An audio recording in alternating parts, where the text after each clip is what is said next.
Marcus Chen had always been terrible with money, but even he knew that 50 credits for a vintage Earth vehicle was suspicious. The Zephyrian trader's 4 eyes kept darting around the scrapyard like he was afraid someone might see the transaction. His translator device wheezed with each word, adding an electronic rasp to his already nervous voice. Is very good deal, yes. Earth machine, very rare. You humans like old things, yes. The alien's tentacles writhed as he gestured toward a tarp-covered shape in the far corner of the lot. Marcus squinted through the perpetual twilight of Kepler Station's lower levels. The artificial atmosphere recyclers hummed overhead, mixing the metallic taste of processed air with the oily smell of countless alien machines. He'd come to the scrapyard looking for parts for his delivery shuttle, not to buy some mysterious Earth relic. But 50 credits? That was less than a decent meal in the upper districts. What kind of Earth vehicle? Marcus asked, his curiosity overriding his better judgment. He'd grown up on stories about the old world, before humanity joined the Galactic Trade Federation. His grandmother used to tell tales about creatures that flew without engines, about magic and wonder that existed before everything became circuits and plasma drives. The Zephyrian's translator crackled. Is called, how you say, Dragon Machine. Very old. Very powerful. Previous owner, he say it sleep too much, eat too much fuel. But for you, special price. Marcus felt his heart skip. Dragon Machine. That couldn't be what he thought it was. Dragons were myths, stories, fairy tales that humans told before they learned about real aliens and faster-than-light travel. But the way the trader said it, with that nervous energy. Can I see it? Marcus pulled out his credit chip, fingers trembling slightly. The Zephyrian led him to the covered shape, his webbed feet squelching in the puddles of various fluids that leaked from the surrounding machinery. With a flourish that seemed more dramatic than necessary, he yanked away the tarp.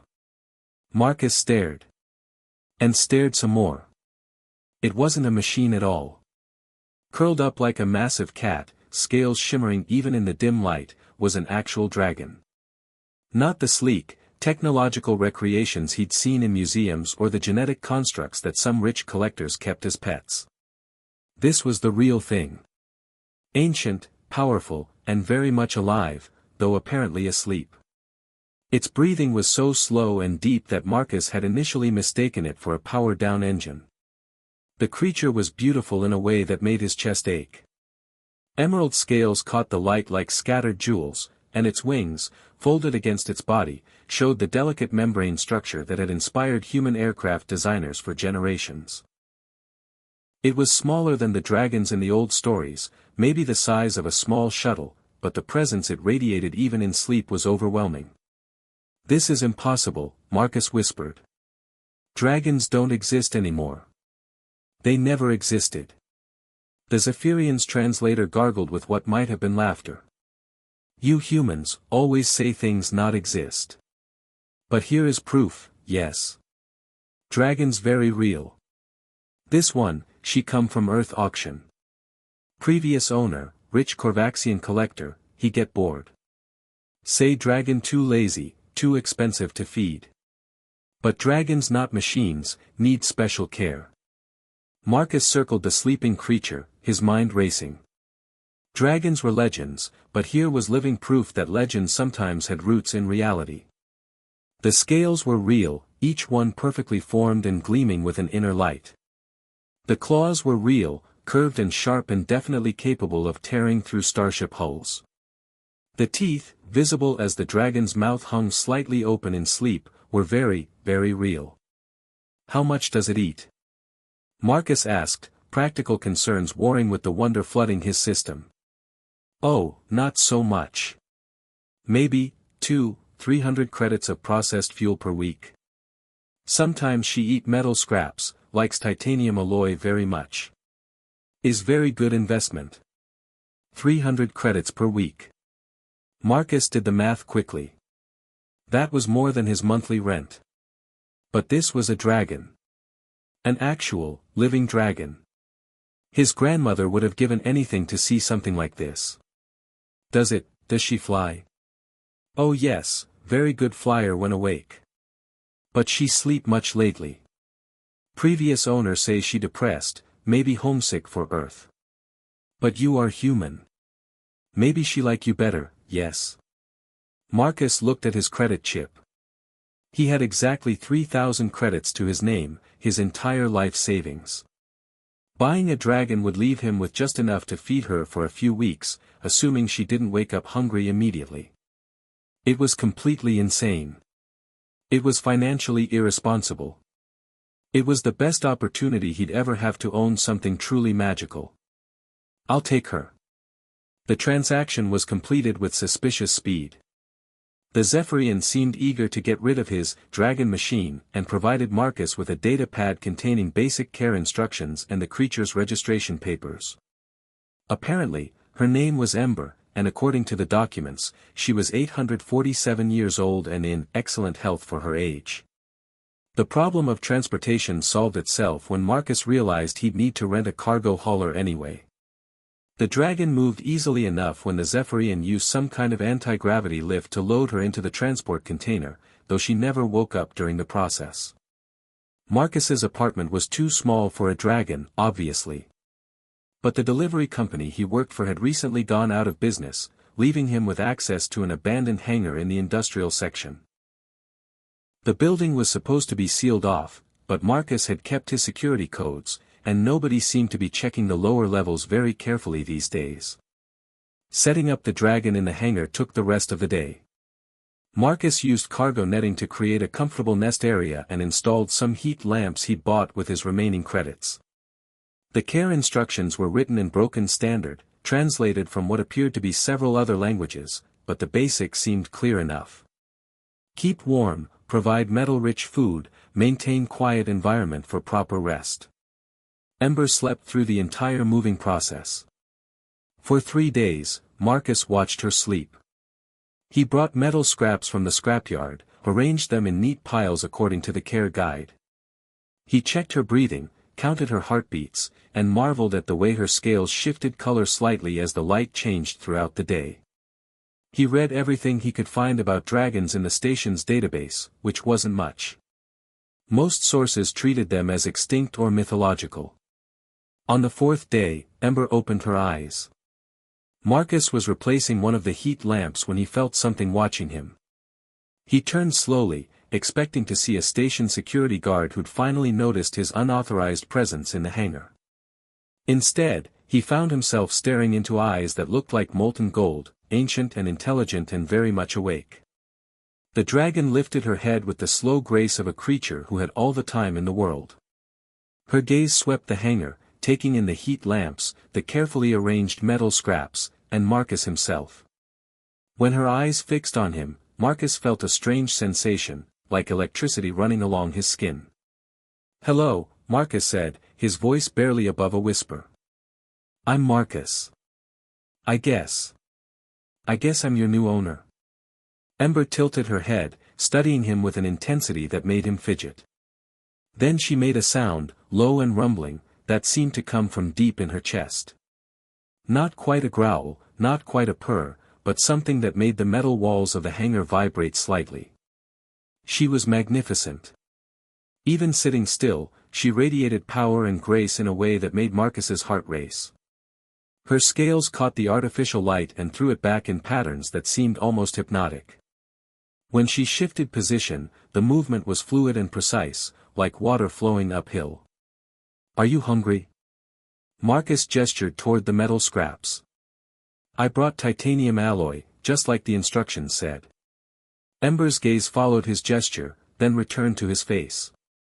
She made that rumbling sound again, softer this time, and something in her expression seemed almost amused. Then she lowered her head toward the pile of metal scraps and began to eat with delicate precision, selecting specific pieces and crunching them between teeth that could have easily bitten through starship armor. Marcus watched in fascination. This was really happening. He owned a dragon. A living, breathing, genuine dragon who was currently eating expensive metal alloys in an abandoned hangar while the rest of the galaxy went about its normal, mundane business. The next few weeks fell into a routine. Marcus would visit Ember in the mornings before looking for work, bringing fresh metal scraps and checking her environment. She seemed content enough, though she spent most of her time sleeping. When she was awake, she watched him with those intelligent golden eyes, occasionally making soft rumbling sounds that might have been contentment or might have been commentary on his fumbling attempts at dragon care. His credits ran out faster than expected. Metal alloys were expensive, and Ember's appetite was larger than the Zephyrian had indicated. Marcus found himself taking increasingly questionable jobs just to afford dragon food. Courier runs to the dangerous outer stations, transport gigs that required asking no questions about the cargo, anything that paid enough to keep Ember fed. She was worth it, though. Even if she never did anything but sleep and eat, just knowing she existed made everything seem more possible. Dragons were real. Magic was real. The universe was bigger and stranger and more wonderful than most people imagined. Then Marcus lost his courier license. The incident involved a cargo container full of what were supposed to be agricultural supplies, but turned out to be military-grade weapons heading for a rebel faction. Marcus had suspected the cargo was questionable, but the pay was good and Ember needed to eat. The Federation customs officers were not impressed by his financial motivations, and the fine they levied wiped out what little savings he had left. Marcus sat in the hangar that night, staring at his empty credit account and trying to figure out how to explain to a dragon that he couldn't afford to feed her anymore. Ember was awake, watching him with those patient golden eyes, and he had the uncomfortable feeling that she understood more than she was letting on. "I'm sorry," he said aloud. "I wanted to take care of you, but I messed up. I don't know what we're going to do." Ember made a soft sound and rose to her feet with fluid grace. Marcus had never seen her move around the hangar much, but now she approached him with careful steps, her massive form somehow managing to be gentle and non-threatening. When she was close enough to touch, she lowered her head and pressed her snout against his shoulder in what felt unmistakably like comfort.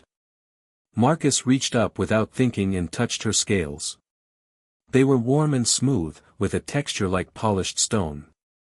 Ember made that rumbling sound again, and Marcus felt it vibrate through his bones. "We'll figure something out," he said, more to himself than to her. "There has to be a way."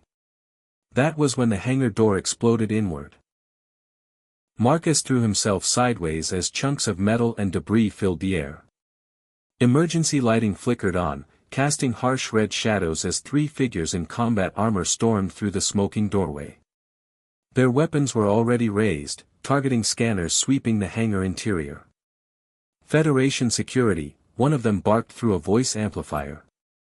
"This facility is under investigation for harboring illegal contraband." Marcus's heart sank. Someone had reported his unauthorized use of the hangar, probably. Or maybe the weapons smuggling incident had led them here. Either way, he was in serious trouble, and Ember was about to become evidence in a criminal case. "Hands where we can see them." The lead officer's weapon swung toward Marcus. "Move away from the creature and assume a submission position." Marcus raised his hands but didn't move away from Ember. The dragon had gone very still beside him, her golden eyes fixed on the intruders with an intensity that made the air in the hangar feel electric. "That's my dragon," Marcus said, trying to keep his voice steady. "She's legally purchased and properly registered." The lead officer laughed, a harsh sound filtered through his armor speakers. "Dragons are Category 5 restricted organisms, civilian. Ownership requires special permits that cost more than you'll make in 10 lifetimes. Whatever scam artist sold you this thing committed multiple felonies, and you're an accessory." Marcus felt his world crumbling. Of course there were restrictions. Of course it was too good to be true. He'd been so caught up in the wonder of owning an actual dragon that he'd never thought to check the legal requirements. "Move away from the creature," the officer repeated, his weapons targeting laser painting a red dot on Marcus's chest. Final warning.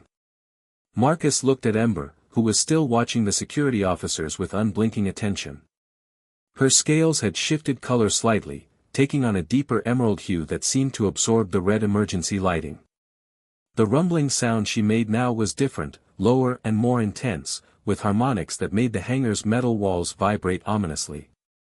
"It's okay, girl," Marcus said softly. "They're just doing their job." But as he started to step away from her, Ember moved. It wasn't the slow, careful movement he'd grown used to. This was explosive, predatory, faster than his eyes could follow. One moment she was sitting calmly beside him, the next she was between Marcus and the security officers, her wings spread wide and her head low in an unmistakably threatening posture. The sound she made was not a rumble. It was a roar.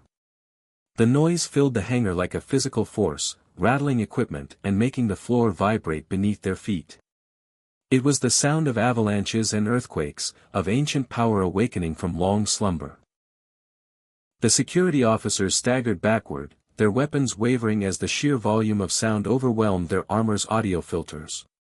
Ember's roar went on, building in intensity until Marcus was sure the hangar walls would crack. Her scales blazed with inner light now, and her eyes had gone from golden to burning white. Power radiated from her in waves that made Marcus's teeth ache and his vision blur around the edges. When the roar finally ended, the silence was deafening. The lead security officer was on his knees, his weapon forgotten on the floor beside him. His companions had backed all the way to the destroyed doorway, their targeting systems apparently unable to lock onto a target that registered as too large, too fast, and too dangerous for their equipment to process. Ember held her threatening posture for a long moment, wings spread, head low, every line of her body radiating barely contained violence. Then she turned slightly and looked at Marcus with eyes that held depths he was only beginning to understand. She wasn't just a dragon, he realized. She was an ancient, intelligent being who had been patient with his fumbling attempts at care, who had tolerated being treated like an exotic pet. But when someone threatened him, she had shown exactly what she really was. A force of nature with the power to shake the foundations of the galaxy. The security officer on his knees was trembling. Not from fear exactly, but from something deeper, more primitive. His armor's sensors were going crazy, displaying readings that made no sense. Energy signatures that shouldn't exist, gravitational fluctuations that defied physics, and bio-readings that suggested he was facing something that had stepped out of the fundamental forces that shaped the universe. "What is that thing?" he whispered, his voice raw from the effects of Ember's roar. Marcus stepped forward, placing a protective hand on Ember's neck. Her scales were still glowing softly, and he could feel the power humming beneath them like a contained star. "Her name is Ember. And she's not a thing. She's my friend." The officer's companion finally managed to get his targeting system working again, but when he tried to lock onto Ember, his weapon simply refused to fire. The safety protocols built into Federation equipment were designed to prevent attacks on anything the scanners couldn't properly identify, and Ember apparently existed outside the parameters of known science. "Sir," the second officer called out, his voice tight with confusion. "The targeting computer says the creature doesn't exist. It's showing error codes I've never seen before." Ember made another sound, softer now but still carrying undertones that made the metal around them sing. She folded her wings back against her body but remained positioned between Marcus and the intruders, her protective stance unmistakable. The lead officer slowly climbed to his feet, his movements careful and respectful now. "Civilian, I need to see those registration papers. And I need to contact my superiors. This situation is way above my clearance level." Marcus pulled out the data pad the Zephyrian had given him, his hands still shaking from adrenaline. As the officer reviewed the documents, his expression grew increasingly puzzled. The registration was legitimate, filed through proper channels, with authentication codes that checked out through the Federation database. But the classification codes made no sense. "According to this, your dragon is registered as a Class 7 sentient being with full diplomatic immunity," the officer said slowly. "That's impossible. Class 7 status is reserved for species leaders and ancient entities that predate galactic civilization." Marcus looked at Ember, who was watching the proceedings with what appeared to be amusement. "Diplomatic immunity?" The officer scrolled through more data, his confusion deepening with each line. It says here that all dragons are considered sovereign entities under the Prehistoric Species Protection Act. They can't be owned, only befriended. And anyone who forms a bond with a dragon automatically gains protection under the Ancient Alliance Accords. What Alliance Accords? Marcus asked. I have no idea. These legal codes are older than my department's database. But they're legitimate Federation law, encoded at the highest levels. The officer looked up at Ember, new respect evident in his posture. Ma'am, I apologize for the intrusion. We were responding to reports of illegal activity, but it appears we were misinformed. Ember inclined her head graciously, a gesture so perfectly regal that even Marcus felt like he should bow. The security officers backed away toward the damaged doorway, clearly eager to make this someone else's problem. We'll file a report stating that no violations were found, the lead officer said. And we'll recommend that this hangar be officially allocated for your use. Ma'am. Sir. They left quickly, and Marcus found himself alone with Ember once again. But everything had changed. She wasn't his pet dragon anymore. According to Federation law, she was apparently a sovereign being who had chosen to associate with him. The implications made his head spin. You knew, didn't you? Marcus said.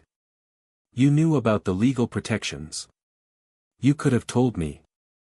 Ember made a sound that was unmistakably laughter, warm and rich and far more complex than anything he'd heard from her before. Then she did something she'd never done in all the weeks he'd been caring for her. She spoke. Her voice was like music played on instruments that hadn't been invented yet, layered with harmonics that bypassed his ears and spoke directly to his soul.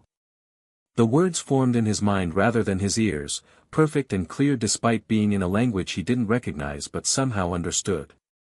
Young human, I have been speaking to you since the day we met. You simply were not ready to hear. Marcus sat down heavily on a nearby crate, his legs suddenly unable to support him. You've been talking to me? This whole time? Every rumble, every sound, every look. Communication takes many forms. But yes, I suppose it is time for words your species can consciously process. Ember settled gracefully beside him, her massive form somehow managing to seem comforting rather than intimidating. You have been an excellent caretaker, Marcus Chen. Patient, kind, dedicated despite your financial struggles. Few beings would have sacrificed so much for a creature they barely understood. I thought you were just an amazing pet. The most incredible thing that ever happened to me, but still just. Marcus trailed off, overwhelmed. Just a dragon? Ember's mental voice carried gentle amusement. Do you know what dragons are, Marcus? What we really are? Marcus shook his head. We are memory keepers. Guardians of the deep knowledge. When your species was young and the galaxy was wilder, dragons served as bridges between the physical and metaphysical realms. We preserved the wisdom of dying civilizations, protected the innocent, and maintained the balance between order and chaos. She stretched one wing, and Marcus saw patterns in the membrane that looked like star charts, like mathematical equations, like poetry written in light. But the galaxy grew organized. Trade federations arose, laws were codified, and the need for dragons seemed to diminish. Many of my kind went into deep sleep, waiting for the wheel to turn again. Others retreated to hidden worlds. A few, like myself, remained active but hidden among the mundane machinery of galactic civilization. The Zephyrian who sold you to me, Marcus said, understanding beginning to dawn. He knew what you were. Korthax is an old friend. When I grew weary of my previous companion, a Korvaxian collector who saw me only as a status symbol, Korthax helped arrange my sale to someone who might appreciate my true nature. The price was symbolic, of course. 50 credits for 847 years of accumulated wisdom and power. Marcus thought about all the metal scraps he'd bought, all the heat lamps and careful arrangements. Did you even need any of that care? I needed to see what kind of person you were. Would you sacrifice for a being you thought was helpless? Would you show kindness without expectation of reward? Would you protect something beautiful simply because it existed? Ember's mental voice grew warm. You passed every test, Marcus Chen. You have the heart of a true dragon friend. A new voice interrupted their conversation, coming from the hangar's communication system. Attention, occupants of Hangar 7 Delta. This is Station Commander Vex. We need to talk. Marcus looked at Ember, who seemed unsurprised by the development. Should we be worried? On the contrary, Ember said. I believe our real adventure is about to begin. Commander Vex arrived 10 minutes later with a small entourage of nervous-looking officials. The station commander was a Thraxian, tall and elegant with crystalline features that reflected light in complex patterns. Behind her came representatives from the Federation Trade Authority, the Diplomatic Corps, and something called the Department of Xenoarchaeological Affairs. Ms. Ember, Commander Vex said, addressing the dragon directly. It's an honor to have a being of your stature on our station. Though I admit, your presence has caused quite a stir in certain circles. Ember inclined her head gracefully. Commander Vex. I apologize for any inconvenience my awakening may have caused. The Trade Authority representative, a nervous human in an expensive suit, stepped forward. Ma'am, we've been reviewing your legal status, and frankly, it's complicated. According to our records, the last active dragon haven't been seen in Federation space for over 3 centuries. Your reappearance has triggered dozens of ancient treaty obligations that we're still trying to understand. Ancient treaties? Marcus asked. The Diplomatic Corps representative, an elderly Corvaxian with intricate tattoos covering his scaled hide, consulted a data pad with reverent care. The Treaty of Deep Harmony, signed in 2156. The Compact of Stellar Wisdom from 2203. The Accords of Balanced Forces, which date back to the founding of the Federation itself. Dragons are mentioned as protected entities in all of them, with specific provisions for their care and feeding. Care and feeding. Marcus felt a sinking sensation. According to the treaties, the Xenoarchaeological representative said, any station or planet that hosts an active dragon is entitled to significant support from the Federation. Funding for proper accommodations, educational exchanges, cultural preservation efforts. We're talking about millions of credits annually. Commander Vex's crystalline features shifted in what might have been a smile. Which brings us to why we're here. Ms. Ember, would you consider establishing a permanent residence on Kepler Station? We would be honored to serve as your host, and we can provide accommodations far more suitable than this hangar. Marcus felt his heart sink. Of course they wanted Ember. She was incredible, ancient, powerful. Why would she want to stay with him when she could have luxury and respect and proper treatment? But Ember's mental voice whispered in his mind, warm and amused. Ask me the question you're afraid to ask, Marcus Chen. Will you stay with me? Marcus said aloud, his voice barely above a whisper. Ember turned her great head to look at him, golden eyes sparkling with warmth. Marcus Chen, you purchased my friendship for 50 credits and proved it worth a fortune. You cared for me when you thought I was helpless, protected me when I was threatened, and sacrificed your own comfort for my well-being. Do you really think I would abandon such a rare and precious bond? She addressed the assembled officials without looking away from Marcus. I will accept your generous offer, Commander Vex, on one condition. Marcus Chen is my chosen companion. Where I go, he goes. What honors you grant me, you grant him as well. We are bonded now, dragon and friend, and that bond is stronger than law or custom or convenience. The officials exchanged glances, rapid calculations clearly happening behind their eyes. A dragon was worth millions in Federation funding, cultural prestige, and research opportunities. One human companion was a small price to pay. Of course, Commander Vex said smoothly. Mr. Chen, how would you like to serve as Kepler Station's first ever human-dragon cultural liaison? The position comes with a substantial salary, luxury accommodations, and full diplomatic status. Marcus looked around at the faces watching him expectantly, then back at Ember. What does a cultural liaison actually do? Ember's mental laughter filled his mind. Whatever we want, dear friend. Whatever we want. The new apartments were incredible. A massive penthouse suite in the station's most exclusive section, with reinforced floors to handle Ember's weight and ceiling-to-floor windows that offered stunning views of the nearby nebula. The Federation had spared no expense, providing everything from temperature-controlled resting areas to a private landing pad for when Ember wanted to fly. Marcus had his own section of the suite, with more space and luxury than he'd ever imagined possible. But his favorite spot was still sitting beside Ember in the main chamber, watching the stars whirl by outside the massive windows. "I still can't believe this is real," Marcus said. 3 months ago I was broke and unemployed. Now I'm apparently some kind of diplomat. "You were always a diplomat," Ember said. "Diplomacy is about building bridges between different kinds of beings. You saw a sleeping dragon and chose kindness over caution. You formed a connection across species lines without expecting anything in return. That is the essence of what diplomats should do." A soft chime indicated an incoming message. Marcus checked the communication panel and smiled. Another request for cultural exchange. This time from the University of New Terra. They want to establish a xenobiology program with dragon consultation.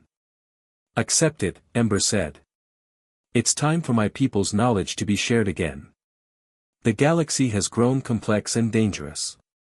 Young races like humanity need wisdom to navigate what's coming." "What's coming?" Ember's expression grew serious. "Change, Marcus Chen. Great change. The old order is breaking down, and new powers are rising in the dark between stars. Dragons have slept for centuries, but we are waking up. And when we wake, the universe notices." Marcus thought about the security officers who had trembled at Ember's roar, about the ancient treaties that carried more weight than modern law, about the way reality seemed more flexible when Ember was around. "Are you saying there are more dragons out there? Others like you?" "Oh, my dear friend," Ember's mental voice carried notes of anticipation and power that made the air shimmer around them. "I am just the beginning." Outside their windows, the nebula pulsed with colors that hadn't been there before, as if the cosmos itself was responding to some cosmic alarm.